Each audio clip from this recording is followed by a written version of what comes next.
اسی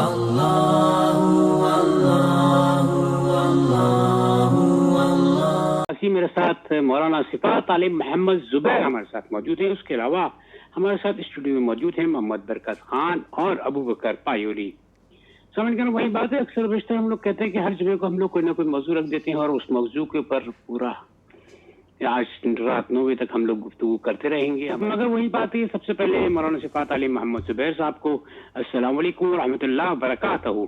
وعلیکم السلام ورحمۃ اللہ وبرکاتہ. عبداللہ بھائی, اللہ آپ کو سلامت رکھے, خیر و عافیت سے رکھے, اور ہمارے تمام سامعین کو بھی اللہ تعالیٰ سلامت رکھے, خیر و عافیت سے رکھے.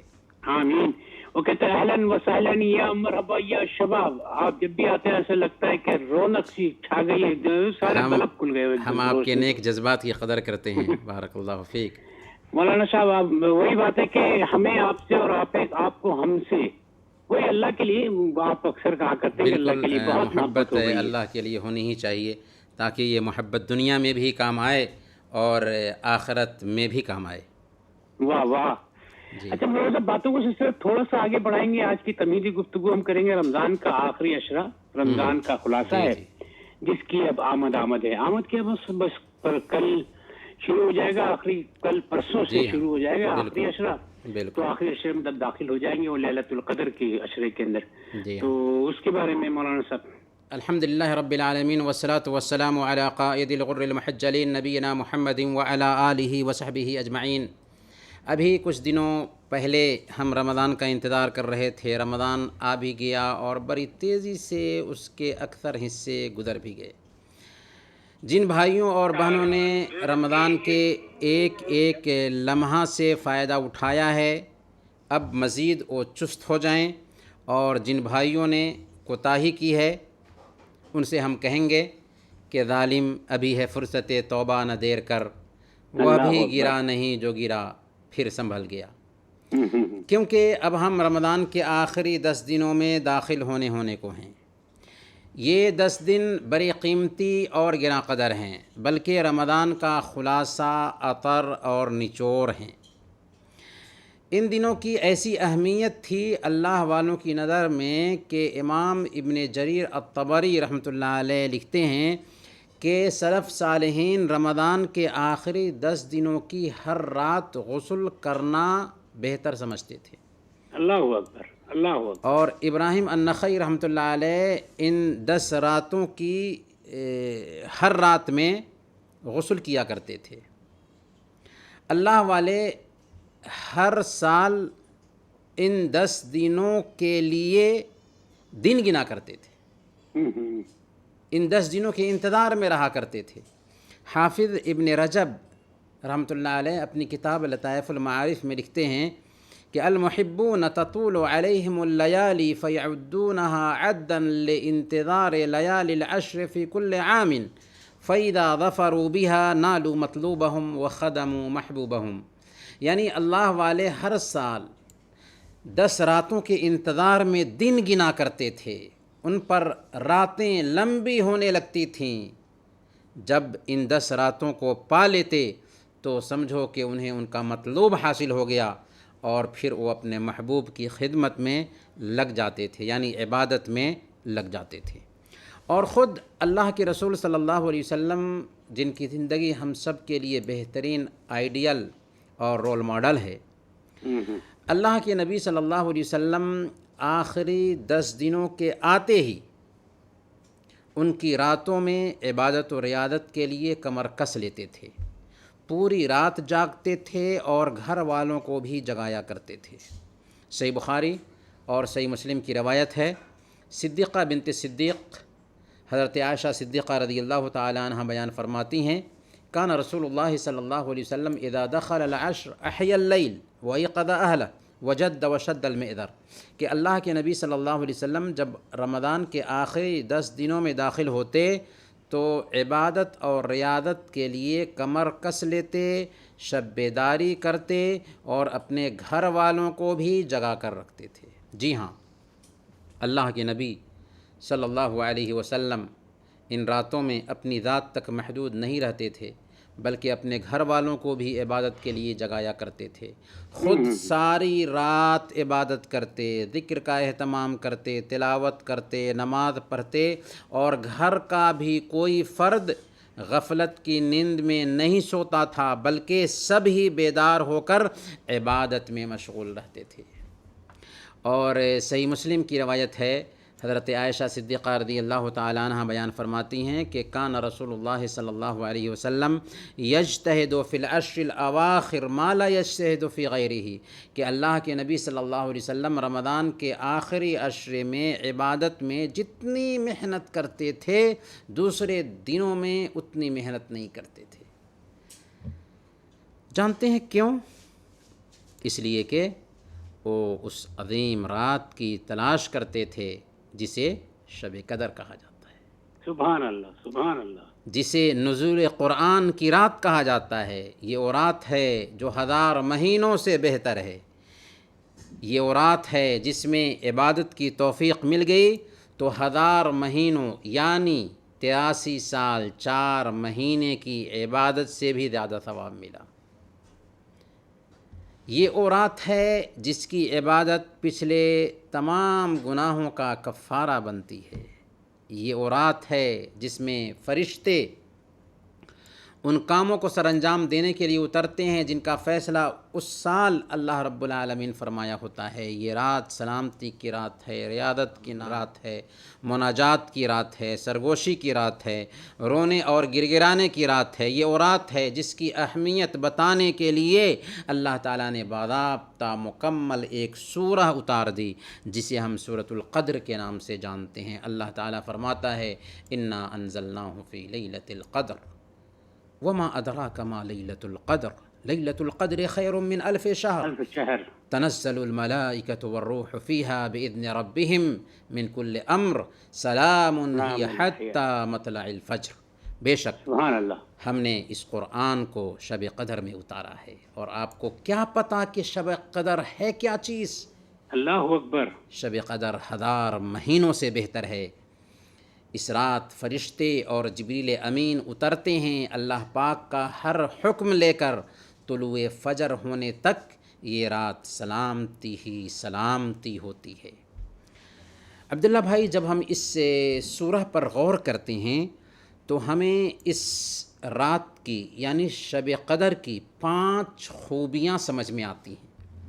اس رات کی پہلی خوبی یہ ہے کہ یہ رات نزول قرآن کی رات ہے، یعنی اللہ اکبر، لوح محفوظ سے سمائے دنیا پر اللہ تعالیٰ نے لیلۃ القدر میں ہی پورا قرآن اتار دیا، اور پھر سمائے دنیا سے اللہ کے نبی صلی اللہ علیہ وسلم کے اوپر 23 سال کی مدت میں ضرورت کے مطابق قرآن اترتا رہا، یہاں تک کہ 23 سال میں مکمل ہوا.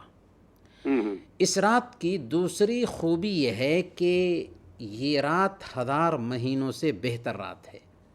سبحان اللہ، 1000 مہینوں کی تحدید اگر ہم کرتے ہیں تو 83 سال 4 مہینے بنتے ہیں.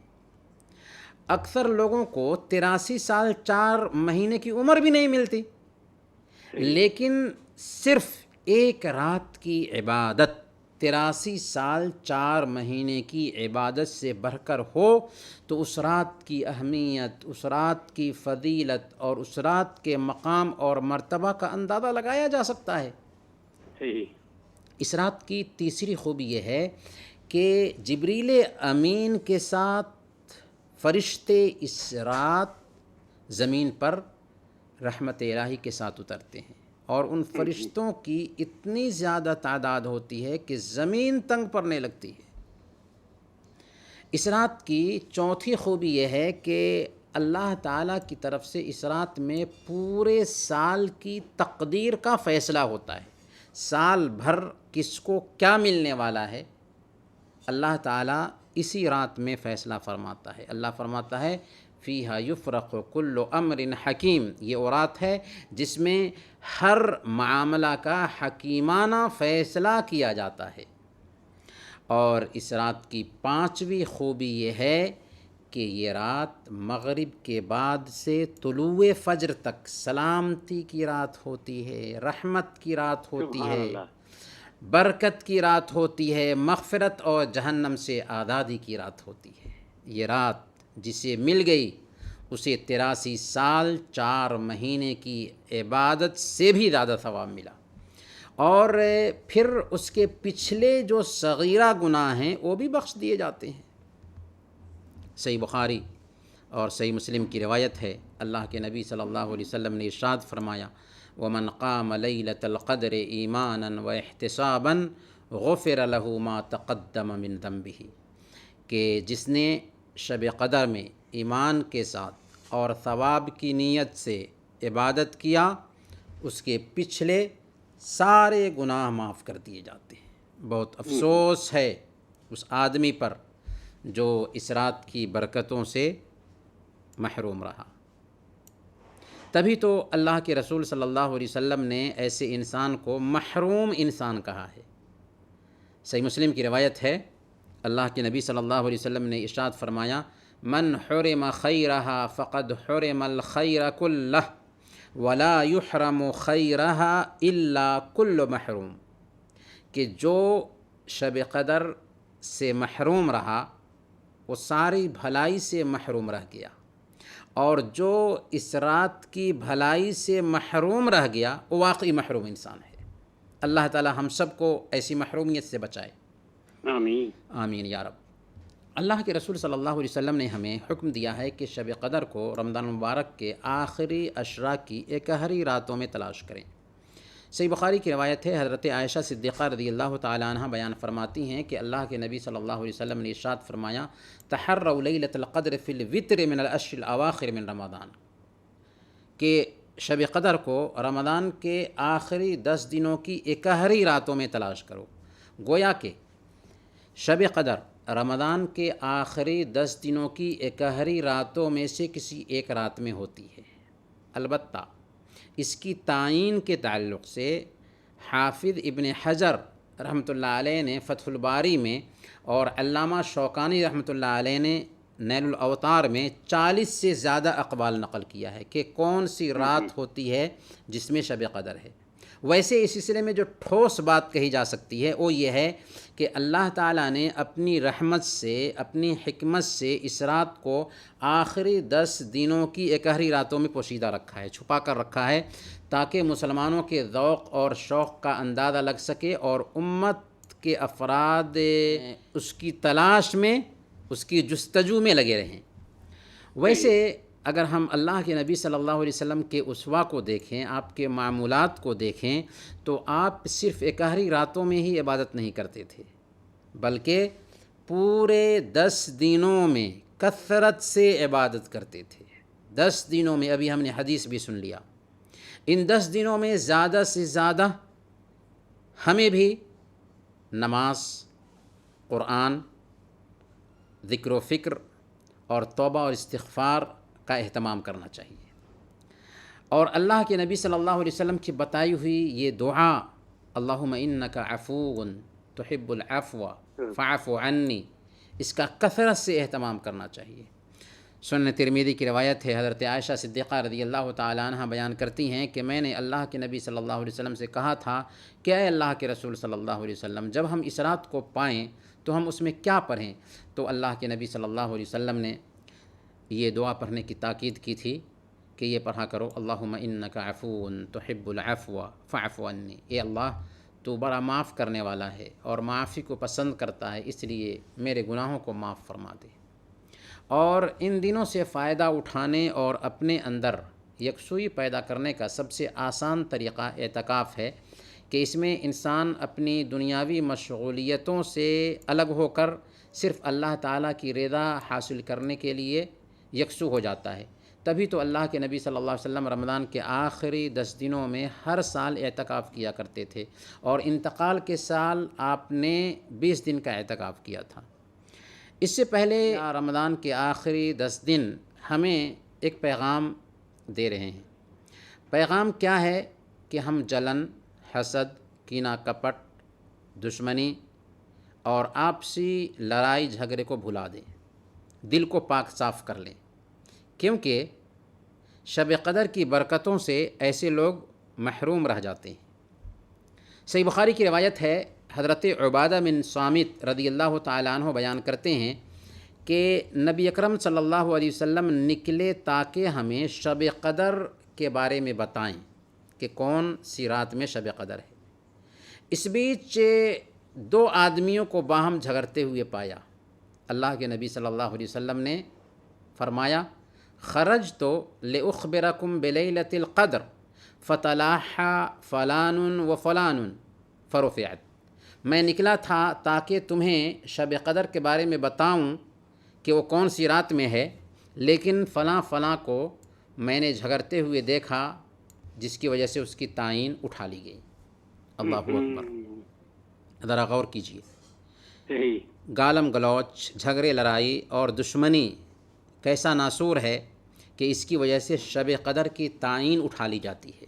اس لیے رمضان کے آخری 10 دنوں اور شب قدر کا جو پیغام ہے وہ یہ ہے کہ ہم اپنے معاشرتی تعلقات کو سدھارنے کی طرف دھیان دیں، دل کو پاک صاف رکھیں اور رمضان کے آخری 10 دنوں کا خیر و خوبی سے استقبال کریں۔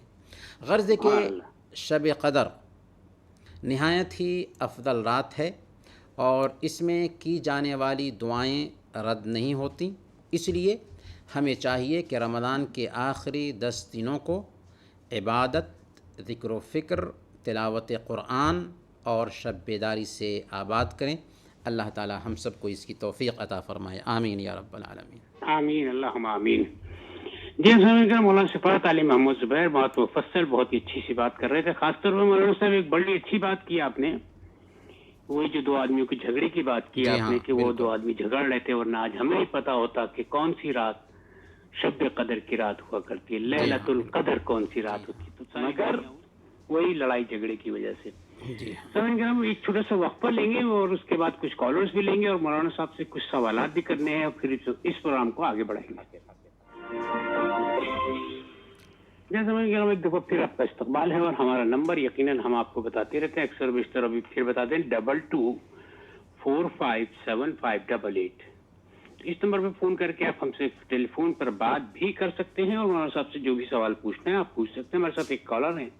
ہلو، السلام علیکم ورحمۃ اللہ وبرکاتہ جناب۔ وعلیکم السلام ورحمۃ اللہ وبرکاتہ۔ اہلاً و سہلاً فاروق بھائی، ٹھیک ہے نا آپ؟ شکر اللہ کا، الحمدللہ۔ بس خوش رہا کریں اور ہنستے اور مسکراتے رہا کیجیے۔ انشاءاللہ کوشش ضرور کرتے ہیں، اللہ تعالیٰ آپ کو سب کو خوش رکھے۔ بس ٹھیک ہو گیا۔ اچھا، مولانا صاحب سے کیا پوچھیں گے؟ مولانا صاحب سے ایک سوال پوچھنا ہے۔ میرے ایک دوست نے ایک دن کہا ہے کہ جیسے ہم کویت میں رہ رہے ہیں، ٹھیک ہے، ہمارے بچے پاکستان میں ہیں، ٹھیک ہے، تو وہ کہتے ہیں جی فطرانہ جو دینا ہے نا، جو نابالغ بچے ہیں جو یعنی کماتے نہیں ہیں، اس کا آپ کویت کے حساب سے دیں گے۔ ٹھیک ہے۔ تو میں کہتا ہوں کہ نہیں، ہم جہاں پہ جو رہ رہا ہے وہ وہاں کے اس کے حساب سے دے گا۔ یہ سوال پوچھنا تھا مجھے۔ وہ آپ کے بچے ہیں؟ جی میرے بچے ہیں۔ تو پھر میں ابھی مولانا صاحب سے ویسے پوچھ لیتا ہوں۔ ٹھیک ہو گیا، بہت شکریہ فاروق بھائی، بہت شکریہ۔ اوکے جی، اللہ حافظ۔ جی مولانا صاحب، وہ یہ کہہ رہے ہیں کہ میرے بچے پاکستان میں رہتے ہیں، فطرانہ وہ خود ہی ادا کرتے ہیں، مگر وہ یہ بھی کہہ رہے ہیں کہ وہ بچے پاکستان میں رہتے ہیں تو پاکستان کے حساب سے ادا کریں گے یا کویت کے حساب سے؟ ہاں جی، اصل میں معیار یہ ہے کہ جو جہاں رہتا ہے وہاں کے حساب سے اس کی طرف سے فطرانہ ادا کیا جائے گا۔ ٹھیک ہے، آپ گارجین ہیں تو آپ یہاں کے حساب سے آپ ادا کریں گے اور وہاں پہ جو لوگ رہتے ہیں آپ کے گھر کے افراد، وہاں کے حساب سے ان کی فطرانہ کی رقم ادا ہوگی یا ان کے فطرانہ کا اناج دیا جائے گا۔ ٹھیک ہو گیا جی، یعنی یہ بات کلیئر ہو گئی فاروق بھائی۔ آپ کو میں بتاتا چلوں کہ مولانا صاحب نے بھی تصدیق کر دی اس بات کی کہ وہ لوگ جو پاکستان کے اندر ہیں وہ لوگ پاکستان کے حساب سے ادا کریں گے، جی ہاں، بالکل، اور جو لوگ کویت میں ہیں وہ کویت کے حساب سے ادا کریں گے۔ جی ہاں۔ اور سمجھ گئے، سوالات کا سلسلہ مولانا صاحب شروع کرتے ہیں۔ اب بھی آپ شب قدر کے متعلق بہت ساری باتیں کی، مگر ایک چیز جو تھوڑی سی رہے گی، کسک رہ گئی کہ لیلۃ القدر کیوں کہا جاتا ہے شب قدر کو؟ جی، لیلۃ القدر یعنی قدر کی رات۔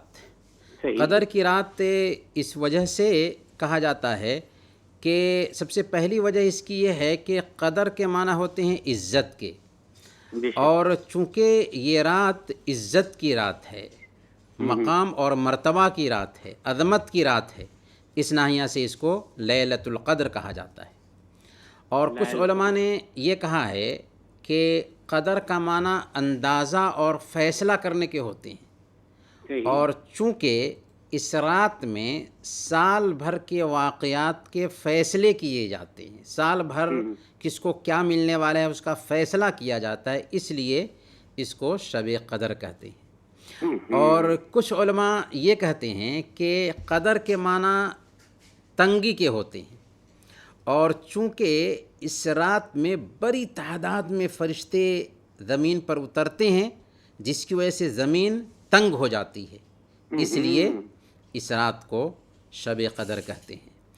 جبکہ کچھ لوگوں کا کہنا ہے کہ قدر کے معنی قدر و منزلت کے ہیں، اور چونکہ اس رات میں جو عبادت کی جاتی ہے اس کی اللہ رب العالمین کے ہاں بہت قدر ہے اور اس پر بہت زیادہ ثواب ہے، اس لیے اس رات کو شب قدر کہتے ہیں۔ برکیف یہ رات ہے عظمت والی، فضیلت والی، مقام اور مرتبہ والی، لہذا اس رات کی قدر کرنی چاہیے اور اس رات میں زیادہ سے زیادہ عبادت کا اہتمام کرنا چاہیے۔ صحیح ہو گیا مولانا صاحب۔ اچھا مولانا صاحب، ایک چیز جو اکثر و بیشتر آپ سے بہت سارے لوگ کرتے ہوں، یہی سوال اکثر و بیشتر ہم نے بھی کیا ہوگا آپ سے، مگر اس کا عادہ کرتے چلیں کہ دوبارہ دہراتے چلیں اس کو، کہ کوئی ایسی پہچان جس سے پتہ چلے کہ فلاں رات شب قدر تھی، کی بات ہو رہی ہے۔ اصل میں رمضان کی آخری 10 دنوں کے اکہری راتوں میں اس کی تلاش ہونی چاہیے۔ البتہ اللہ کے نبی صلی اللہ علیہ وسلم کی احادیث کو جب آپ کھنگالیں گے تو احادیث میں شب قدر کی پہچان بھی بتائی گئی ہے، جسے ہم دیکھ کر کے اندازہ لگا سکتے ہیں کہ پچھلی رات شب قدر تھی۔ اللہ اکبر۔ صحیح مسلم میں حضرت ابی بن کعب رضی اللہ تعالیٰ عنہ کی حدیث میں ہے کہ ان تطلع الشمس فی صبیحۃ یومہا بیضاء لا شعاع لہا، کہ شب قدر کے بعد کی جو صبح ہوگی، جب اس صبح میں سورج نکلے گا تو سورج بالکل سفید ہوگا، اس میں روشنی نہیں ہوگی۔ یہ اس بات کی پہچان ہے کہ رات میں شب قدر تھی۔ اسی طریقے سے حضرت ابن عباس رضی اللہ تعالیٰ عنہ کی ایک روایت میں آتا ہے کہ اس رات جو ہے نا بالکل سکون ہوگا، سردی اور گرمی سے خالی رات ہوگی، صاف ستھری رات ہوگی، اور اس کی صبح میں جب سورج نکلے گا تو دھیمی روشنی ہوگی، ریڈ کلر کا ہوگا۔ یہ پہچان ہے جس سے پتہ چلتا ہے کہ فلاں رات شب قدر تھی۔ واہ واہ، ماشاء اللہ، کوشش تو ضرور ہوگی۔ اور کوئی اس کے بارے میں کہ شب قدر کو ہم حاصل کیسے کریں گے، مگر ایک کالر ہے ہمارے ساتھ، اس سے بات کریں گے تو یہ بڑا اہم سے سوال کریں گے، شب قدر کو ہم کیسے حاصل کریں گے؟ جی ہاں، تو مولانا صاحب کیا کہیں گے اس میں، شب قدر کو ہم کیسے حاصل کریں گے؟ جی، زندگی کو ہم فرصت سمجھیں، اور اللہ رب العالمین نے ہمیں یہ زندگی دی ہے اور رمضان تک پہنچایا ہے، تو شب قدر کو حاصل کرنے کے لیے یہ احساس پیدا کریں کہ اگر ہمیں شب قدر مل گئی تو گویا کہ 83 سال 4 مہینوں کی عبادت سے زیادہ ثواب ملا۔ ان کی راتوں کے ایک ایک لمحہ سے ہم فائدہ اٹھائیں، اور سب سے پہلے اپنی نیت کی تجدید کر لیں۔ جیسے رمضان کے آنے سے پہلے رمضان کا خیر و خوبی سے ہم استقبال کیے تھے، ان 10 دنوں کے استقبال کرنے کے لیے بھی اپنے آپ کو تیار کریں۔ دوسرے نمبر پر ان 10 راتوں میں کیے جانے والے جو کام ہیں ان کاموں کی ہم لسٹ بنا لیں، اور سب سے پہلے نمبر پر 5 وقت کی فرض نمازیں جماعت سے پڑھیں گے، اس کا اہتمام ہو۔ سنتوں اور نوافل کا اہتمام کریں گے۔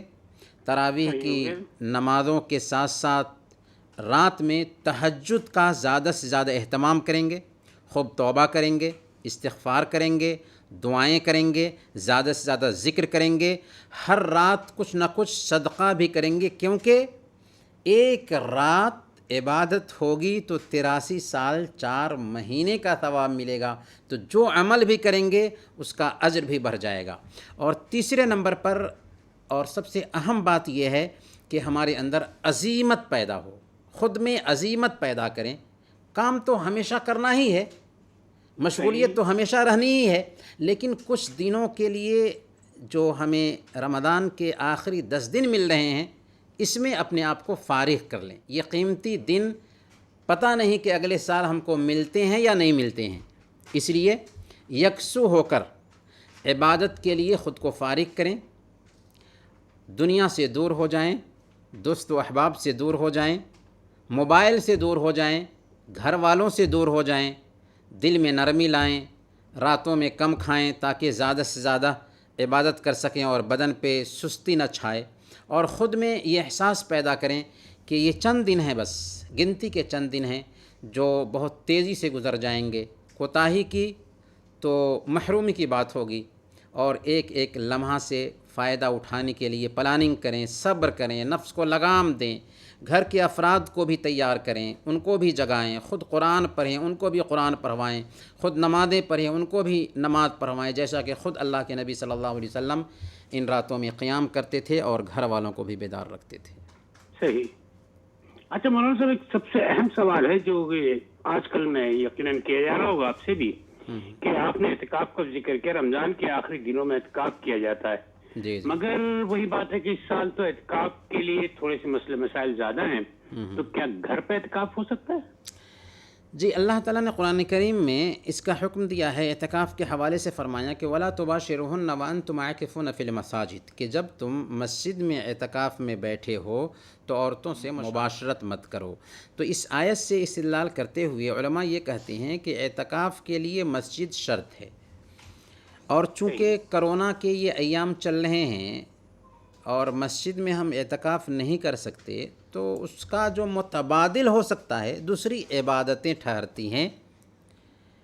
اور گھر میں اگر آدمی یکسوئی کے ساتھ خلوت اختیار کر کے نمازیں پڑھتا ہے، قرآن کی تلاوت کرتا ہے، تو ہم کو اس کا بھی ثواب ملنے ہی والا ہے.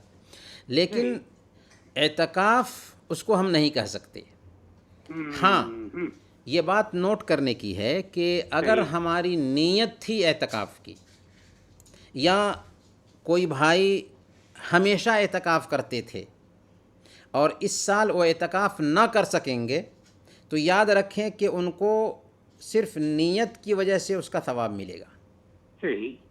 اللہ کے نبی صلی اللہ علیہ وسلم نے ایک موقع سے صحابہ کرام کو خطاب کرتے ہوئے کہا تھا کہ ان بالمدینۃ لرجالا ما سرتم مسیرا ولا قطعتم وادیا الا كانوا معكم حبسهم العذر، کہ مدینہ میں کچھ لوگ ایسے ہیں جو بیٹھے ہوئے ہیں، تم جہاں بھی چلے ہو اور جس وادی کو بھی طے کیے ہو تمہارے ساتھ تھے، یعنی ان کو بھی ثواب ملا ہے جیسا تم کو مل رہا ہے. صحیح. ان کو عذر نے تمہارے ساتھ آنے سے روک رکھا ہے. تو گویا کہ کسی کو اگر عذر ہوتا ہے تو عذر سے پہلے جو کام کیا کرتا تھا اللہ تعالیٰ اس کو وہ ثواب دیتا ہے. ٹھیک ہو گیا مولانا صاحب. اچھا مولانا صاحب، اسی اعتکاف سے جڑا ہوا ایک سوال اسی سے ہے کہ مگر عورتیں جو گھروں میں اعتکاف کیا کر سکتی تھیں، وہ کیا گھر میں اعتکاف کریں گے ابھی ویسے ہی جیسے کرتی تھیں پہلے؟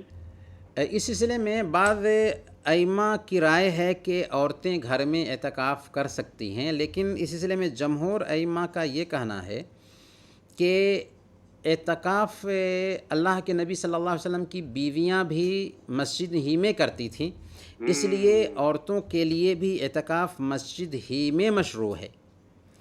ہاں، گھر میں عورت اگر یکسو ہو کر کے نماز میں لگی رہتی ہے، قرآن کی تلاوت میں لگی رہتی ہے اور اپنے آپ کو تنہا رکھ کر کے ذکر و فکر میں مشغول رکھتی ہے، تو ظاہر سی بات ہے کہ ان کو ثواب ملے گا، لیکن اس کو ہم مشروع اعتکاف کا نام نہیں دیں گے.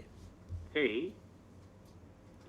اچھا بس مولانا صاحب آخر میں چلتے چلتے ایک آسان سا سوال ہے جس کا جواب دیں گے، مگر ایک چھوٹا سا وقفہ لیں گے، وقفے کے بعد جب دوبارہ واپس آئیں گے تو ایک آسان سوال ہے، مگر یہ کہ یہ سوال بہت مشکل بھی ہے کہ اس رات میں کرنے کے سب سے اہم کام کون کون سے ہیں. تو وہ مولانا صفات علی محمد زبیر ہمارے ساتھ موجود ہیں جو کہ بتائیں گے، مگر ایک چھوٹے سے وقفے کے بعد. جی ایک دفعہ پھر آپ کا استقبال ہے، اور جیسا کہ کرونا وائرس کی وبا جو پھیلی ہوئی ہے اس کی وجہ سے ہم وقتاً فوقتاً آپ لوگوں کو بتاتے رہتے ہیں سامعین کرام کہ فاصلہ رکھیے، ماسک باندھ کے رکھیے اور سینیٹائزر کا استعمال بھی کرتے رہا کیجیے. یہ بہت ضروری چیزیں صحت کے لیے، آپ کی صحت کے لیے بھی اور انسانیت کی بقا کے لیے بھی. مولانا صفات علی محمد زبیر، تو مولانا صاحب وہ کہ اس رات میں کرنے کا سب سے اہم کام. کیا ہو سکتا ہے؟ جی ہاں، اس رات میں کرنے کے سب سے اہم کام جو ہیں ان میں سب سے پہلے نمبر پر نمازوں کا اہتمام کرنا ہے۔ تراویح کی نماز کے ساتھ ساتھ زیادہ سے زیادہ ہم قیام کریں، زیادہ سے زیادہ ہم نمازوں کا اہتمام کریں، تہجد کی نماز پڑھیں، اور جس حد تک ہو سکتا ہے ہم پڑھیں، لمبی سے لمبی قرأت کریں۔ دوسرے نمبر پر زیادہ سے زیادہ قرآن کریم کی تلاوت کریں، کیونکہ ویسے بھی رمضان اور قرآن کا آپس میں گہرا تعلق ہے، تو زیادہ سے زیادہ قرآن کریم کی تلاوت کریں۔ اور سب سے اہم کام جو ہے ان راتوں میں کرنے کا وہ یہ ہے کہ اللہ کے نبی صلی اللہ علیہ وسلم نے جو دعا سکھائی ہے اس دعا کا کثرت سے اہتمام اور استغفار اور توبہ کا کثرت سے اہتمام کرنا چاہیے۔ اللہ کے نبی صلی اللہ علیہ وسلم کی دعا ہے، اللہم انک عفو تحب العفو فاعف عنی، اے اللہ تو معاف کرنے والا ہے اور معافی کو پسند کرتا ہے، اس لیے مجھے معاف کر دے۔ اس مناسبت سے مجھے ایک واقعہ یاد آیا۔ شیخ عبدالرزاق البدر مدینہ یونیورسٹی کے پروفیسر ہیں اور مسجد نبوی کے مدرس بھی ہیں، بہت بڑی شخصیت ہے۔ انہوں نے ایک درس میں بیان کیا تھا کہ آخری عشرے کی اکہری راتوں میں سے ایک رات تھی۔ میں نے چند نوجوانوں کو گانا سنتے اور مٹر گشتی وغیرہ کرتے ہوئے دیکھا۔ کہتے ہیں کہ میں نے ان کو بلایا اور تاکید کی کہ تم لوگ یہ دعا پڑھو، اللہم انک عفو تحب العفو فاعف عنی۔ شیخ کہتے ہیں کہ وہ نوجوان چلے گئے اور چند سالوں کے بعد ایک نوجوان ملا جو دینی جذبہ سے لبریز تھا، بارش تھا۔ اس نے کہا کہ شیخ شاید آپ ہمیں پہچانیں گے نہیں، لیکن میں وہی نوجوان ہوں جسے آپ نے رمضان کے آخری عشرے کی اکہری رات میں دعا سکھائی تھی، اللہم انک عفو تحب العفو فاعف عنی۔ اور اس دعا کی برکت ہے کہ اللہ تعالیٰ نے مجھے ہدایت دی، چنانچہ اس دعا کی برکت سے نوجوان کی پوری زندگی سدھر جا رہی ہے۔ تو واقعی اس دعا کا کثرت سے اہتمام کرنا چاہیے، اپنے بچوں کو یہ دعا سکھانا چاہیے تاکہ وہ ان راتوں میں کثرت سے اس دعا کا اہتمام کریں۔ ماشاء اللہ، سبحان اللہ، سبحان اللہ۔ وہی مولانا صاحب، مولانا صفات عالم محمد زبیر جو ہمارے ساتھ موجود ہیں۔ سامعین کرام، میں آپ کو ایک بات اور بھی بتاتا چلوں کہ بروز منگل 6 مئی کو ہم مولانا صفات عالم سے ہم نے بہت ہی خاص گفتگو کی ہے۔ اس خاص گفتگو کو 6 مئی کو آپ یقیناً بروز منگل کے دن آپ لوگ سن سکیں گے، اور مولانا صاحب نے کچھ تھوڑی سی اس کے اندر نجی گفتگو بھی کی ہے۔ 8:30 پہ پروگرام پیش کیا جائے گا، اور مولانا صاحب سے ایک خاص انٹرویو ہوا رمضان کے مہمان کے اندر۔ تو مولانا صاحب نے بہت ہی اچھی باتیں کی ہیں اس کے اندر، اور بہت ہی رمضان کے متعلق تو تھوڑی بہت باتیں ہیں، مگر اس کے علاوہ مولانا صاحب کہاں سے آئے ہیں، کہاں جا رہے ہیں، یہ ساری باتیں اس پروگرام میں انہوں نے ضرور کی ہیں۔ تو سامعین کرام، سننا نہ بھولیے گا۔ جی مولانا صاحب، آخر میں چلتے چلتے وہی اکثر و بیشتر ہم کہا کرتے ہیں کرونا سے متعلق، اور کوئی 2 سے 3 منٹ ہمارے پاس ہیں، کیا ہدایتیں دیں گے لوگوں کو آپ کہ کن چیزوں کا احتیاط کرنا چاہیے اور کون سی چیزیں جو ہر وقت کثرت سے پڑھتے رہنا چاہیے ہر وقت؟ جی ہاں، سب سے پہلے تو ہم آپ کے نیک جذبات کی قدر کریں گے کہ آپ نے رمضان کے مہمان میں ہمیں بلایا اور کچھ باتیں عرض کرنے کا موقع فراہم کیا تاکہ وہ باتیں ہمارے سامعین تک پہنچیں۔ یہ ہمارے جذبات ہیں جنہیں آپ سن سکیں گے۔ دوسری بات ہم یہ عرض کریں گے کہ بھائیوں اور بہنوں، رمضان کا یہ مہینہ بہت تیزی سے گزرتا جا رہا ہے، بہت تیزی سے گزر رہا ہے، اس لیے ایک ایک لمحے کی قدر کریں اور رمضان کے مہینے سے فائدہ اٹھائیں۔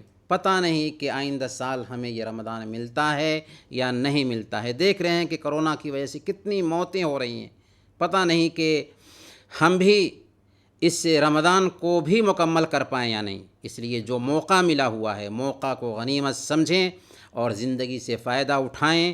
رمضان کے مہینے سے زیادہ نیکیاں کمانے کی کوشش کریں، اور پھر کرونا کے ایام چل رہے ہیں، احتیاط برتیں، دوسروں سے مصافحہ کرنے سے پرہیز کریں اور دوری بنائے رکھیں تاکہ ہم خود بچ سکیں اور اپنے پیاروں کو بھی بچا سکیں۔ اخیر میں ہم دعا کرتے ہیں کہ الہ العالمین تو ہم سب کی نیکیاں قبول فرما لے، ہمارے آل و اولاد کی حفاظت فرما، جو لوگ پریشان حال ہیں ان کی پریشانی کو دور فرما دے۔ الہ العالمین جو لوگ بیمار ہیں اگرچہ ان کی بیماری مایوس کن کیوں نہ ہو، الہ العالمین انہیں شفاء عاجلہ کاملہ نصیب فرما۔ الہ العالمین جو لوگ اس دنیا سے گزر چکے ہیں ان کی قبر کو نور سے بھر دے، انہیں جنت الفردوس میں جگہ نصیب فرما، اور ہم سب کو زندہ رکھنا تو ایمان پر زندہ رکھنا، وفات دینا تو ایمان پر وفات دینا۔ ربنا تقبل منا انك انت السميع العليم وتب علينا انك انت التواب الرحيم۔ ربنا آتنا في الدنيا حسنة وفي الآخرة حسنة وقنا عذاب النار۔ ربنا ظلمنا انفسنا وان لم تغفر لنا وترحمنا لنكونن من الخاسرين۔ آمین یا رب العالمین۔ ماشاء اللہ سبحان اللہ۔ مولانا صفات علی محمد زبیر ہمارے ساتھ موجود ہیں، بہت شکریہ مولانا صاحب آپ کا۔